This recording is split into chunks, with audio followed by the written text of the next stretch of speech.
3, 2, 1. Let's see how it comes out.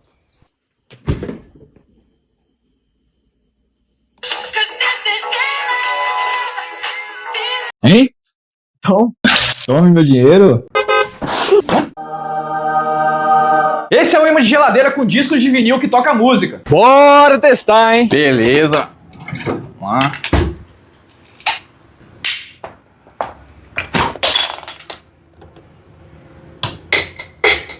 Oh! Caraca!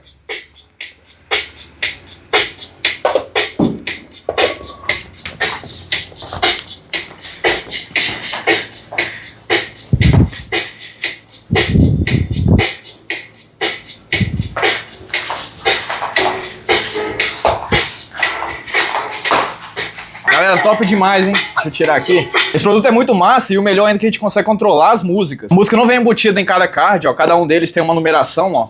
1, 8. Vou mostrar pra vocês, ó. Eu conectei aqui no computador. Essa aqui é a orientação inicial. São 9 discos. Cada disco tem uma faixa aqui, ó. Se eu clicar aqui, por exemplo, na oitava, ó. A 8 tá limpa, não coloquei nenhuma música. Tem aqui, ó, um som MP3. 8. Ó, agora aqui na pasta 8 eu coloquei outra música. Stick Fingers. Pra eu colocar o disco aqui. Ó. Já tá tocando outra música.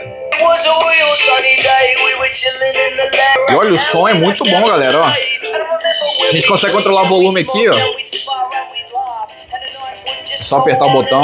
E olha que massa, galera, a gente consegue colocar uma playlist dentro de um disco desse, ó. Aqui na pastinha do 4, que é esse discozinho aqui, eu coloquei 3 sons, 3 MP3. Os dois primeiros são sons rápidos, né, só pra gente fazer o teste. E o terceiro aqui é uma música, ó.